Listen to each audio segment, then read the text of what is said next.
सभी को सादर प्रणाम। मैंने अपने पिछले वीडियोस में 9 हवन की सीरीज़ में जो भी स्टेप्स होते हैं उन सबको शुरू किया था। उस सीरीज़ को मैं आगे कंटिन्यू रखूँगी, लेकिन बीच में कुछ प्रश्न आए थे।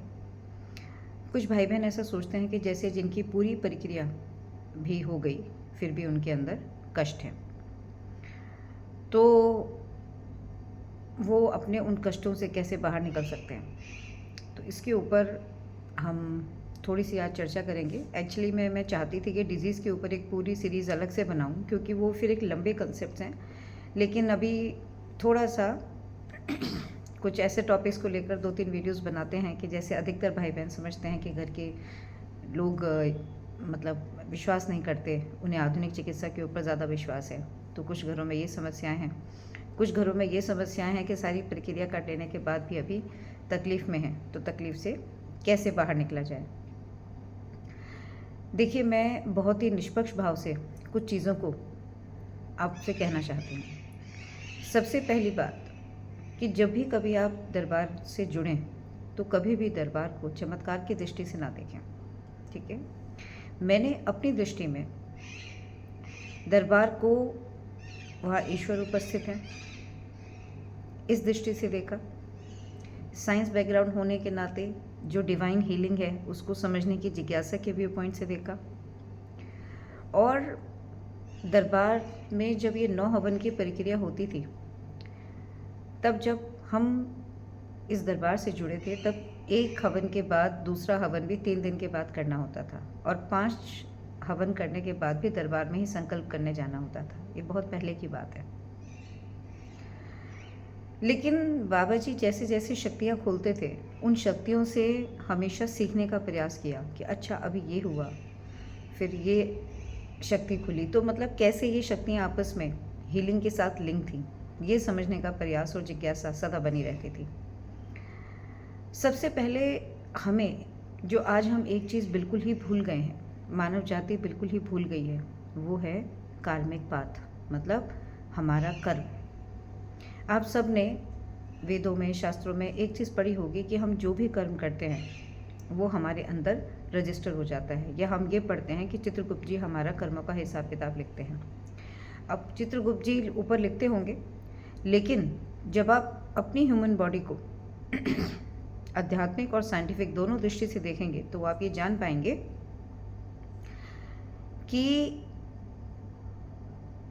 हमारे अंदर हमारा हर कर्म हर पल रजिस्टर होता जाता है, और जिससे हम पूरी तरह अनजान हैं। अब हम इसी बात को ना कुछ एग्जाम्पल से लेने की, समझने की पहले कोशिश करेंगे। देखिए, कर्म की थ्योरी ये कहती है कि हमारे जीवन में आज जो कुछ भी घट रहा है उसके निर्माता हम स्वयं हैं।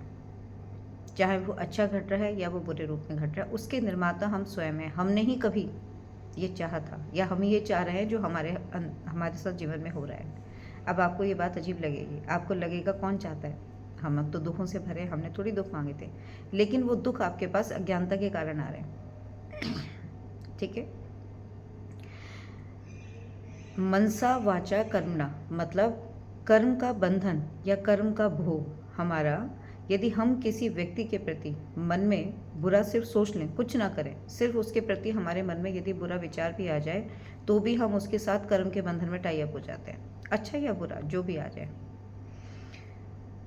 वाचा मतलब किसी के अगेंस्ट हमने कुछ भी बोला, और या फिर मतलब मनसा वाचा कर्मणा, कर्मणा मतलब क्रिया, कि हमने हाथ से कुछ भी कर दिया तो वो भी हमसे कर्म हो गया। तो आप ये सोचो कि हम क्या कभी भी पूरे दिन भर में ऐसा होता है कि जब हम कुछ भी नहीं सोच रहे होते, जब हमारी आत्मा की शक्ति बढ़ती जाती है तब हमारी निसंकल्प अवस्था मतलब जागृत हो जाती है। जितनी जितनी आत्मा की शक्ति बढ़ती जाएगी वो कम बोलेगी, बोलना उसका स्वतः ही कम होता जाएगा, और जितनी आत्मा की शक्ति कम होती चली जाएगी उतना ही वो ज़्यादा बोलेगी। तो बोलना मतलब निसंकल्प अवस्था। आपने देखा ना, जब गुरुदेव बाबा जी को मिलने के लिए गए थे तो बाबा जी बिल्कुल शांत अवस्था में बैठे थे अपनी खटिया पर, यही लिखा है ना किताब में, समय से समाधि तक बाबा बिल्कुल शांत बैठे थे। और जब गुरुदेव का परिचय कराया जो भी उनके साथ गए थे, और उन्होंने कहा कि इन्होंने काफ़ी समय से भोजन नहीं किया, वो पूरी एक कथा है, तब बाबा ने सिर्फ एक ही लाइन कही कि कल भोजन खा लें। तो कितना कम, मतलब जहाँ शब्दों को बहुत ही नपी तुली मात्रा में बोलना चाहिए था, बोलना चाहिए, मतलब असली मायने में जब हम इस बोलने के अर्थ को समझ लेंगे। आज हम ये नहीं जान रहे कि हम संकल्प के ऊपर, मैंने एक वीडियो बनाया कि हम संकल्प के महत्व को ही नहीं जान रहे कि हम जो कुछ भी बोलते जा रहे हैं वो हर पल हमारे अंदर रजिस्टर हो रहा है। तो सबसे बड़ा जो आधार है वो है कार्मिक पाथ, हमारे द्वारा किया गया कर्म। अब आप ये सोचो कि इस पूरे एक दिन में कितने सारे मनसा वाचा कर्मणा से हमारे कर्म हो जाते हैं, और आज हर व्यक्ति के अंदर नकारात्मक ऊर्जा ज़्यादा संचित है, इसलिए उसके मन से अच्छा निकलता ही नहीं, वो अच्छा बोल ही नहीं पाता, वो नकारात्मक ही ज़्यादातर विचार मन से निकलते हैं, चाहे घर हो, परिवार हो, कार्यालय हो, जहाँ भी चार लोग बैठ जाते हैं सब नकारात्मक बातें करते हैं, और नकारात्मक बातें करने में ही आनंद आता है, और फिर वही एक एनर्जी नेटवर्क बन जाता है और सब एक दूसरे को नकारात्मक ही ट्रांसफ़र करते रहते हैं। इसलिए क्या होना चाहिए, एकांतवासी, जितना ज़रूरत हो, चाहे घर हो, परिवार हो, बाहर हो, बस उतना बोलना चाहिए। उसके बाद अपनी एनर्जी फील्ड में रहना चाहिए, एकांतवासी होना चाहिए। तो आप ये सोचो कि ये इस चैतन्य शक्ति जीवन की अनंत कालों की अनंत यात्रा है, तो इसने मतलब कितना ज़्यादा कर्म बंधन अपने साथ बांध रखे होंगे। हमें क्या लगता है कि हमें मान लीजिए कोई बीमारी हुई जैसे आपने 9 हवन का प्रोसेस किया, आपने वनडे हवन का प्रोसेस किया, आपने महाहवन का प्रोसेस किया, आपने सारी चिकित्साएं की, आपको कुछ रोग थे शरीर में, कुछ ऐसे थे जो काफ़ी जल्दी से रिकवर हो गए, कुछ ऐसे थे जो पूरी प्रक्रिया करने के बाद भी अभी तकलीफ़ के अंदर हैं। तो देखिए दोनों के पीछे कारण है। सबसे पहले अब हम आते हैं कारण के ऊपर। पहली बात तो एक बात याद रखनी चाहिए आपको हमेशा, जो मेरे अपनी दृष्टि से समझती हूँ, कि चाहे आप 9 हवन की पूरी प्रक्रिया करें, चाहे आप वनडे हवन, महाहवन की पूरी प्रक्रिया करें, डीएनए में जितने लोगों को रखें उसमें आपको जो कुछ भी बताया जाता है उस प्रक्रिया को एक साथ ही जल्दी से जल्दी पूरी करने की मतलब आपकी चेष्टा होनी चाहिए, जितना जल्दी से जल्दी हो सके। आपने वनडे करना है ना, आपने महाहवन करना है, ये सब बातें हम वनडे हवन की आगे चर्चा करेंगे। तो जो कुछ भी करना है, महाशुद्धि हवन करना है, तो उस पूरी प्रक्रिया को ऑल टुगेदर ख़त्म, क्योंकि ये भी बहुत सारे भाई बहन ऐसे ही करते हैं, किसी का एक संकल्प कर लिया, फिर वो अभी छुट्टी पे नहीं था, वो आएगा फिर उसका संकल्प कर लेंगे। तो आप ये समझ ही नहीं पा रहे कि नकारात्मकता जो है वो ट्रैवल करती रहती है। तो सबसे पहली बात जो ध्यान रखनी चाहिए कि जो भी बताया जा रहा है, जैसे बताया जा रहा है, जैसे वनडे हवन में भी एक ही रुद्राभिषेक होता है, लेकिन इस पूरी प्रक्रिया में भी 3 रुद्राभिषेक करने होते हैं। तो आपको 3 रुद्राभिषेक पूरे करने चाहिए। आप दरबार में करें बाकी के 2, या अपने घर के पास किसी मंदिर में करें, लेकिन जो चीज़ जैसे बताई जा रही है, पहली बात तो उस प्रक्रिया को जल्दी से जल्दी पूरा करना चाहिए। और जैसा कि मैंने अभी काली माँ शुद्धि के ऊपर या स्मृति चिकित्सा पे भी वीडियो बनाए, तो आप उसे देख सकते हैं कि उसके अंदर क्या चाहिए, तल्लीनता, कि जो भी संकल्प में बोला जा रहा है आप अपने आप में उसे बहुत ध्यान से सुनते हुए, समझते हुए अपने मुख से बोलें, क्योंकि वो वाक सिद्ध दरबार है, तब आपके संकल्प पूरे होंगे। ठीक है। अब आता है कि कोई जल्दी ठीक हो गया, कोई देर से ठीक हुआ, इसके पीछे क्या कारण है। देखिए जैसा कि हम जानते हैं कि हमारा ये जो शरीर है ये 5 तत्वों से मिलकर बना है, आकाश, अग्नि, वायु, जल और पृथ्वी।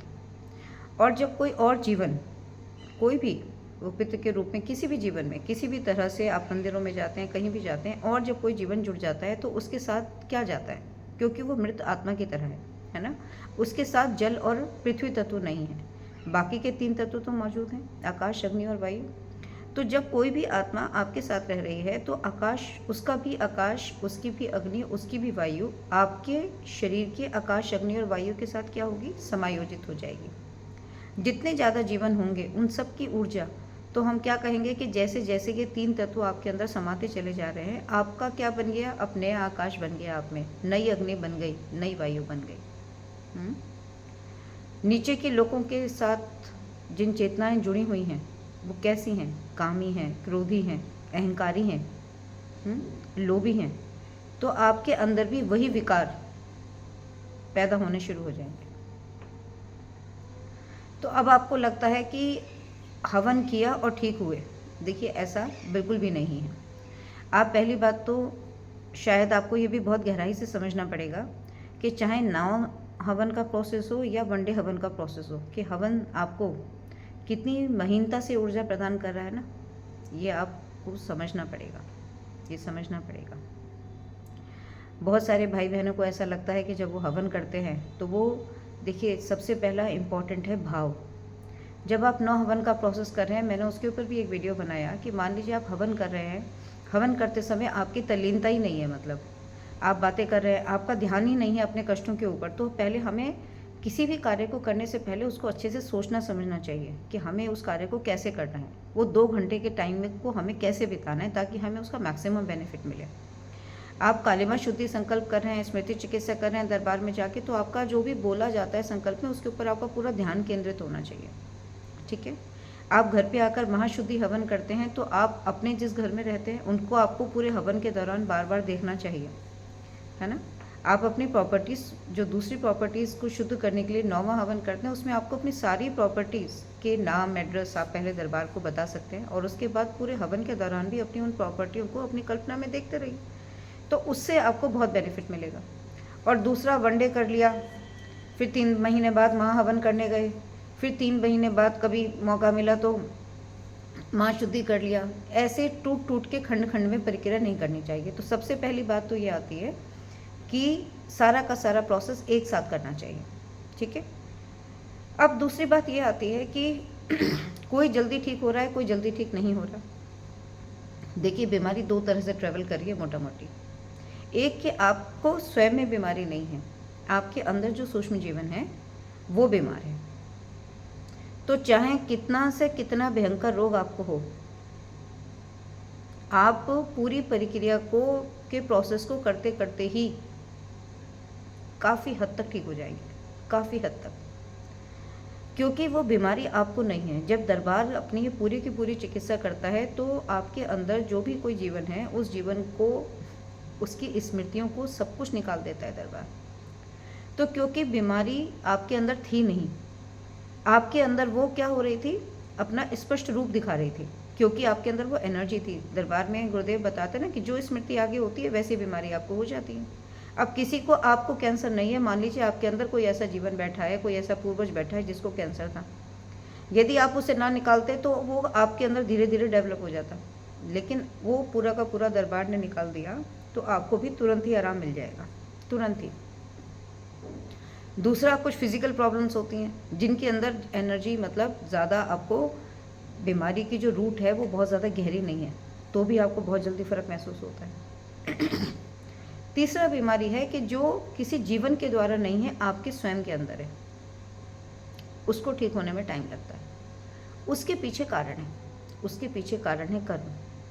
यदि आप आध्यात्मिक दृष्टि से कैंसर को देखेंगे तो कहा जाता है कि कई जन्मों के संचित कर्मों का फल है कैंसर। जितनी भी एडवांस डिजीजेस हैं, कि आपके कर्म बनते ही चले गए, बनते ही चले गए, बनते ही चले गए, और आज वो एक व्यापक रूप लेकर, या जितने भी असाध्य रोग हैं वो एक व्यापक रूप लेकर आप ही के शरीर के अंदर विद्यमान हैं,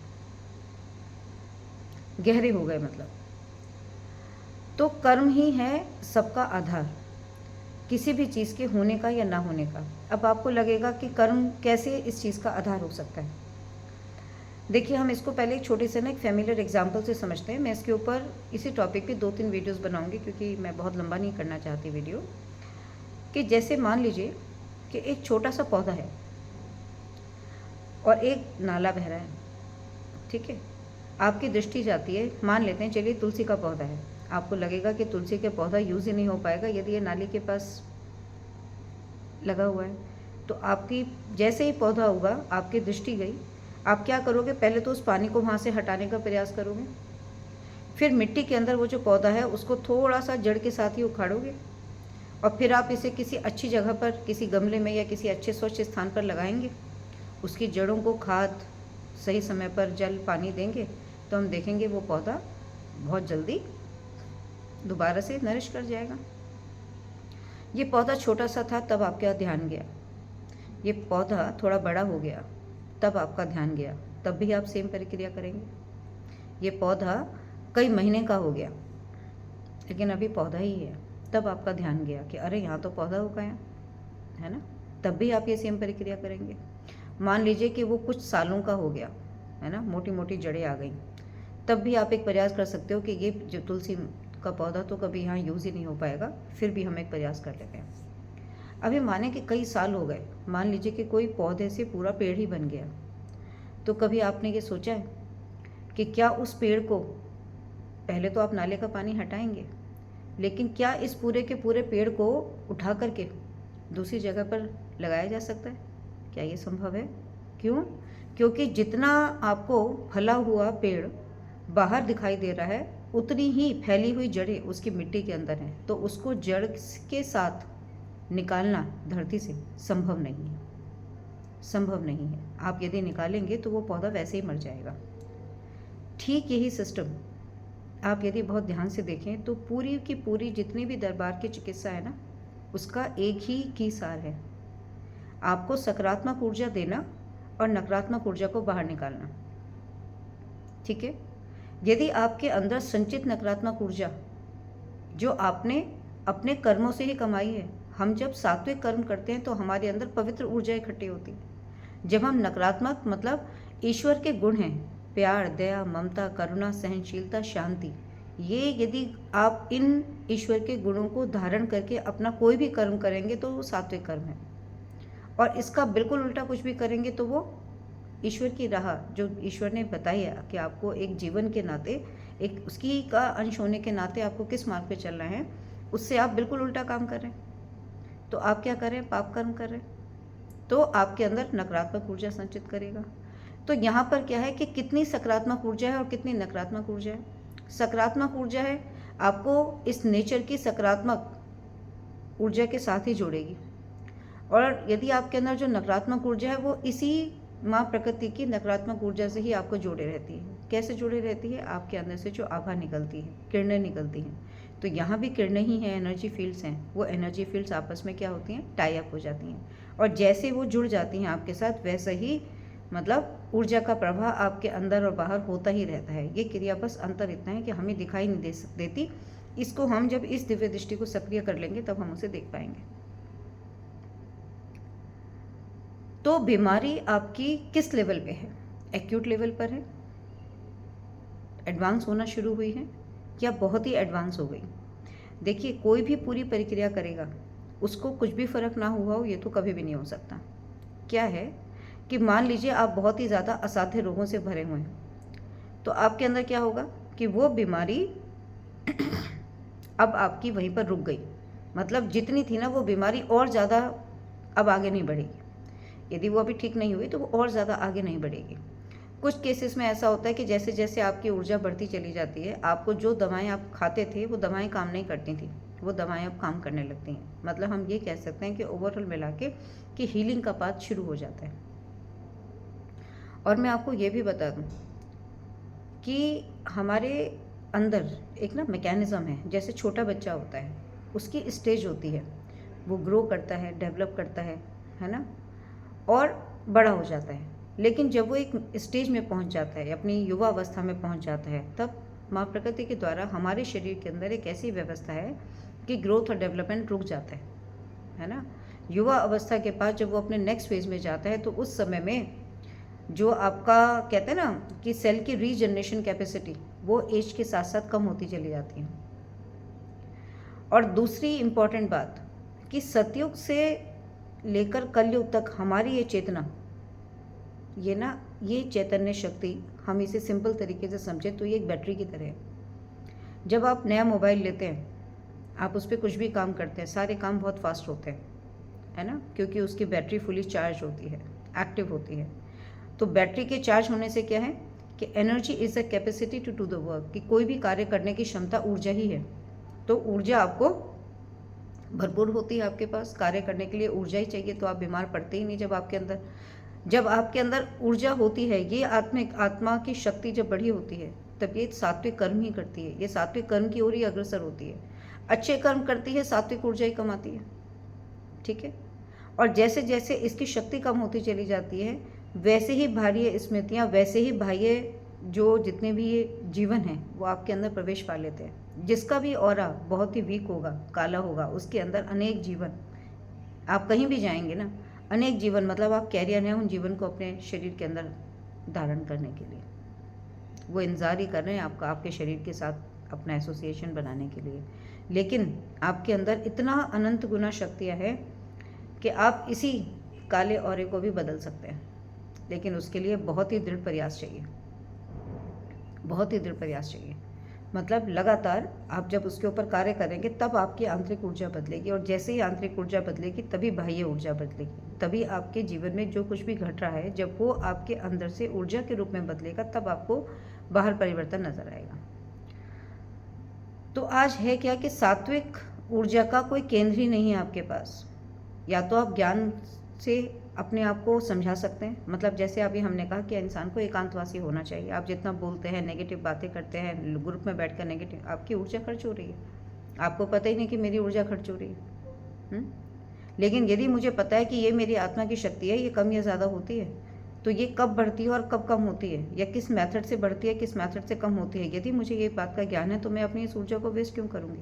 मुझे जब बोलना होगा मैं तभी उतना ही बोलूँगी, मुझे ज़्यादा बोलने की ज़रूरत ही नहीं है। मुझे पता है मैं निंदा करूँगी तो जिस व्यक्ति की निंदा कर रही हूँ उसका अवगुण मेरे अंदर आ जाएगा ऊर्जा के रूप में, तो मैं उसकी निंदा करने से बचूँगी। तुम्हारा कर्म तुम्हारे साथ, मेरा कर्म मेरे साथ, तो जीवन की शैली को बदलना पड़ेगा। तो प्रॉब्लम अधिकतर वहाँ आ रही है जहाँ पर रोग काफ़ी एडवांस स्टेज में चला गया। जैसे एक पेड़ को एक स्थान से दूसरे स्थान पर रूपांतरण नहीं किया जा सकता, और दरबार की जो भी आप हवन की प्रक्रिया कर रहे हैं, चाहे आप 9 हवन करें, वनडे हवन करें, माँ हवन करें, रुद्राभिषेक, इन सारे के सारे प्रोसेस में आप देख रहे हो आपको सिर्फ एक सकारात्मक ऊर्जा दी जाती है और नकारात्मक ऊर्जा निकाली जाती है। प्रॉब्लम सिर्फ वहाँ पर है कि जहाँ नकारात्मक ऊर्जा इतनी ज़्यादा है कि अभी उसको निकाला नहीं जा सकता। क्यों नहीं निकाला जा सकता? क्योंकि नकारात्मक ऊर्जा आपकी प्राण ऊर्जा का हिस्सा है। यदि आपके अंदर से वो सारी ऊर्जा, और वो आपका शरीर को बैलेंस भी किए हुए है ना, एक पेड़ के साथ जब उसकी जड़ होती है, उसने ज़मीन में अपना मिट्टी के साथ जब उसकी जड़ें जुड़ी होती है ना, तो वो एक व्यवस्था के अंदर होती है। आप चाहें कितना ही एक पेड़ को उखाड़ के दूसरी जगह कितना अच्छे तरह से लगा दो, लेकिन वो व्यवस्था को आप दोबारा से नहीं बना सकते। वो नेचुरल तरीके से जब वो एक बीज से जड़ें बननी शुरू हुई थी तभी वो बनेगी। ये चीज़ छोटे से पौधे के लिए भी लागू होती है। यदि आप एक छोटे से पौधे को ठीक से ना उखाड़ें, जड़ के साथ ना उखाड़ें, तो ज़रूरी नहीं है कि दूसरे स्थान पर रूपांतरण करने पे वो उग ही जाएगा। उसके आप कई बार देखते हैं कि वो पौधा पूरी तरह से पनप नहीं पाता, क्योंकि मिट्टी के साथ जो उसका आकर्षण मतलब वो है, जो उसकी जड़ें हैं वो वैसी सुव्यवस्थित नहीं हो पाती। तो ऐसा ही शरीर के साथ है। ठीक है, ये मैकेनिज़्म तो है कि ऊर्जा दी गई, ऊर्जा निकाली गई, लेकिन एक है कि आप अपने ही सात्विक कर्मों से अपनी ही ऊर्जा को रूपांतरित कर रहे हैं। एक है कि आप बाह्य ऊर्जा लेकर के अपने शरीर को रूपांतरित कर रहे हैं, और जो चीज़ें कर रहे हैं उनको दोबारा रिपीट भी नहीं करना। बहुत सारे लोगों को मैं ऐसा देखती हूँ कि मतलब उनको पता ही नहीं कि वो संकल्प में कर क्या रहे हैं, उनको मतलब पता नहीं है, स्मृति का आधार ही नहीं है, तो वही बातें बार बार करके वो चीज़ें क्या हो रही हैं कि एक छोटी सी सिर्फ एक अज्ञानता है, नेग्लिजेंस है। आप उसको करके रिपीट करने से फिर दोबारा उन्हीं चीज़ों को दोबारा से इन्वाइट कर लेते हैं, है ना। तो ये चीज़ें हमारे साथ हो जाती हैं। और जैसे पेड़ को नहीं आती, मान लीजिए अब किसी का कैंसर ही 4th स्टेज पे पहुंच गया, तो जिस तरह पेड़ की जड़ें मिट्टी के अंदर फैल गई, उसी तरह से आपका कैंसर की बीमारी भी आपके शरीर के अंदर बहुत ज़्यादा पनप चुकी है ना। और आपने कभी भी संकल्प देखा हो तो दरबार तो स्मृति और अंग स्मृति की बात भी करता है। मतलब जैसे कितने सारे हमारे अंदर मतलब माइक्रोब्स भी हैं, आपको पता है, छोटे छोटे जीवाणु जिनको सिर्फ माइक्रोस्कोप से देखा जा सकता है। तो यदि हम कह रहे हैं कि पानी के अंदर मेमोरी है, तो आप सोचो कि आपके अंदर मेमोरी कितनी डीप है। मतलब सिर्फ आप ही नहीं हो, आप ही का जीवन नहीं है, छोटे छोटे जितना भी पूरा माइक्रोबियल बैक्टीरिया है आपका, क्योंकि आपकी जो नाभि है, पेट है, वो आपका क्या है, जैसे पेड़ की जड़ होती है, प्लांट मतलब रूट्स जो होती हैं वो पेड़ की जड़ होती है, इसी तरह से आपकी नाभि भी जो है वो हमारे ह्यूमन शरीर की तरह में एक जड़ का ही काम कर रही है। 72,000 नाड़ियाँ हमारी नाभि के साथ ही जुड़ी होती हैं। यही जो है इच्छा शक्ति का केंद्र भी है। तो पूरे शरीर को ऊर्जा प्रदान करने वाला ये केंद्र है हमारा मणिपूरक चक्र, हमारी नाभि, है ना।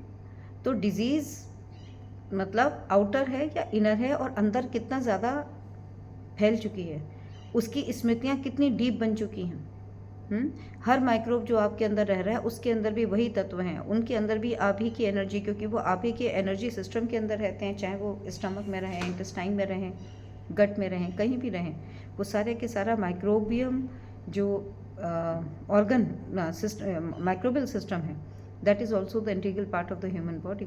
तो they are also, you are also taking their energy, they are, मतलब there is an continuous exchange of the energy between you and between all the microbes which are present within you. तो दोनों के अंदर से क्या होता जा रहा है, तो दरबार तो स्मृति के बाद अंग स्मृतियाँ तक निकालता है. तो हमें क्या भाव रख कर के प्रक्रिया करनी चाहिए कि हमारे साथ अदृश्य लादी लदी है नेगेटिव ऊर्जा की, हम चीज़ों को समझें. हमारे लिए पूर्वजों को मुक्त कराना ज़रूरी है, वो आगे स्वस्थ जन्म लें, मतलब स्वस्थ हों और आगे स्वस्थ होकर के जन्म लें, एक अच्छे ऊर्जा पथ में जाएं. जब वो भी जाएंगे तो वो भी बाबा जी के डीएनए से जुड़े होंगे. तो बचपन से ही जब वो पूरी तरह से बाबा जी के डीएनए के बाद उनसे जुड़कर दोबारा जन्म लेकर आएंगे, तब वो एक स्वस्थ जीवन का आधार होगा, जो आज दुनिया पे नहीं हो रहा, जिसे दरबार में बाबा जी का प्रसाद कहा जाता है. गुरुदेव के सामने जब बच्चे, छोटे छोटे बच्चे नामकरण के लिए आते हैं, तो गुरुदेव कहते हैं ना कि बाबा का प्रसाद आ गया. तो बाबा का प्रसाद क्या, वो भी कोई एक जीवन था जो कभी ना कभी था, दरबार से जुड़े. जब दरबार से जुड़कर वो आत्मा के स्वरूप में गए होंगे, तब उनकी पूरी की पूरी चिकित्सा और क्लिनजिंग होती होगी. और मैं आपको ये भी बता दूं, मुझे ऐसा लगता है व्यक्तिगत तौर पर कि कोई पार्ट है, या वो जैसे मान लीजिए कि हम किसी चीज़ की सफाई कर रहे हैं, एक पूरा का पूरा कोई भी मशीन है हमारे पास, यदि हम उसे पूरे की पूरी मशीन की सफाई करेंगे ना, तो सफाई ठीक से होगी ही नहीं, क्योंकि एक दूसरे के ऊपर एक चीज़ें हैं ऐसा. लेकिन यदि हम हर पार्ट को अलग अलग निकाल दें, तो छोटे छोटे टुकड़े हो गए, वो उनकी सफाई बहुत अच्छे से हो सकती है. इसी तरह से ये जीवन ही सब कुछ करता है, ये जीवन ही इस शरीर को बनाता है, इस शरीर को चलाता है. तो ये जब जीवन शरीर के साथ जुड़ा हुआ है, तो इसकी चिकित्सा करना बहुत डिफ़िकल्ट है. लेकिन जब यहाँ पर जल और पृथ्वी मृत्यु के बाद रह जाते हैं और ये जब जीवन के रूप में होता है, तब इसकी चिकित्सा करना ज़्यादा आसान होता होगा, क्योंकि वो भी एक सूक्ष्म इकाई है, एनर्जी है. तो एनर्जी के साथ जब हम देखेंगे, तब उसको ज़्यादा अच्छे से हील किया जा सकता होगा. और एक समय के बाद हमारे अंदर क्या होता है, ग्रोथ और डेवलपमेंट ही रुक जाता है. तो इसीलिए आपके शरीर के अंदर जो नई सेल बननी चाहिए, तभी तो दोबारा से मतलब नया शरीर बनेगा. और कभी भी आप इसको भी सीधा यदि प्लांट के एग्जाम्पल से समझें कि चाहे वो छोटा सा पौधा था, चाहे और बड़ा, चाहे पूरा का पूरा एक बड़ा अच्छा खासा आपने पेड़ लगा दिया, शुरू में क्या होगा, उसके सारे पत्ते झड़ेंगे. जितना जड़ पकड़ लेगा तो ठीक है, जो जड़ नहीं पकड़ेगा वो झड़ जाएगा. और फिर उसके बाद पतझड़ के बाद कहते हैं ना कि सावन के अंदर नए फल, नई पत्तियाँ, नए पुष्प, सब कुछ उग जाता है. तो ठीक इसी तरह से आपके शरीर में भी है. आपको क्या लगता है कि बस हवन करने गए और जब बाहर निकले, तब उसके बाद जितनी भी परेशानियाँ थीं, वो आर्थिक थी, मानसिक थी, शारीरिक थी, बिल्कुल परफेक्ट हो जाना चाहिए. ये आपकी गलत धारणा है ना. आपको बहुत अच्छी से ऊर्जा मिलती है और आप उससे ठीक भी होते हैं. लेकिन जैसा भी कहा कि हर व्यक्ति, जितने भी आपको धरती पे इंसान के रूप में नज़र आ रहे हैं ना लोग, हर व्यक्ति का एक यूनिक एनर्जी स्टेटस है. हर व्यक्ति आपको दिखने में वो मानव में दिखता है, स्त्री पुरुष के स्वरूप में, लेकिन हर व्यक्ति बिल्कुल अलग अलग है. क्यों अलग है? क्योंकि इस चैतन्य शक्ति की कार्मिक यात्रा अलग अलग है हर जीवन में, अनंत कालों से. वो जैसे स्वभाव संस्कार, जैसा चेतन मन अपने साथ लेकर आ रही है, उसी के मुताबिक वो इस जन्म में काम कर रही है. जैसे उसके स्वभाव संस्कार हैं, वैसे के अकॉर्डिंगली काम कर रही है, और फिर उसी से ही पुण्य अर्जित कर रही है. एक है कि जो पुण्य से अपना फिर दोबारा प्राप्त करने की इच्छा करना चाहते हैं. एक है कि जो अच्छा करे या बुरा करे, वो भी ईश्वर के चरणों में समर्पित कर दे, कहीं बस प्रभु जो करवाया आपने सब आपका, अब मुझे तो पूर्णतया अपने इन बंधनों से मुक्त होना है. तब वो रास्ता है तंत्र विद्या का, तंत्र दीक्षा का.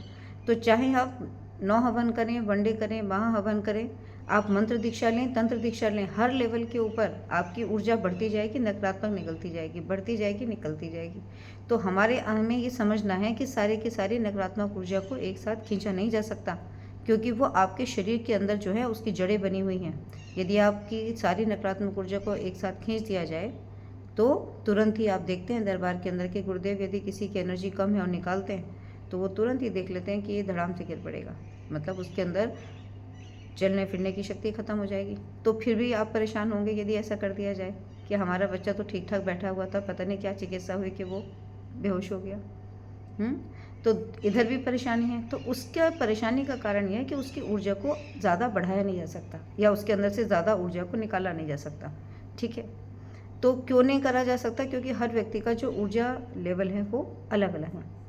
इसके बारे में कुछ और टॉपिक पे भी चर्चा करनी है, वो मैं आपको अभी कुछ ऐसी वीडियो सीरीज़ बनाएंगे ताकि आपकी जो भी आपको चिकित्सा के दौरान या कोई भी आपके मन में प्रश्न आए तो वो आप पूछ भी सकते हैं। वरना मेरे मन में जो प्रश्न हैं, जो मुझे लगता है कि आप सबके मन में रहते ही हैं, उससे रिलेटेड मैं अभी कुछ वीडियोस बनाऊंगी। तो जिसको भी लगता है कि हमने पूरा प्रोसेस किया, हमारी अभी तकलीफ़ बाकी है, या हम दीक्षा के रास्ते पे चल रहे हैं, हमें कोई तकलीफ़ें आ रही हैं, हम बाकी हैं, तो सबके पीछे कारण है।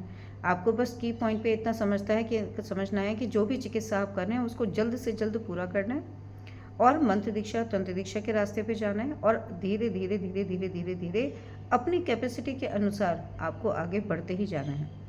आप ये ना समझें, कोई वहम ना पालें। एक एक चीज़ को जब आप ढंग से समझ लोगे तो आप भी सबसे पहले इस कार्य को पूर्ण करने जाओगे। उन सामानों के पीछे भागने से कोई फ़ायदा नहीं, जो यहीं रह जाना है। कार्य करना है तो इस चैतन्य जीवन पे करना है जो सब कुछ अपने साथ ले जाना है। तो उसमें से आपकी हीलिंग, आपका स्वस्थ होना भी एक है, आपकी आध्यात्मिक उन्नति का होना भी बहुत ज़रूरी है।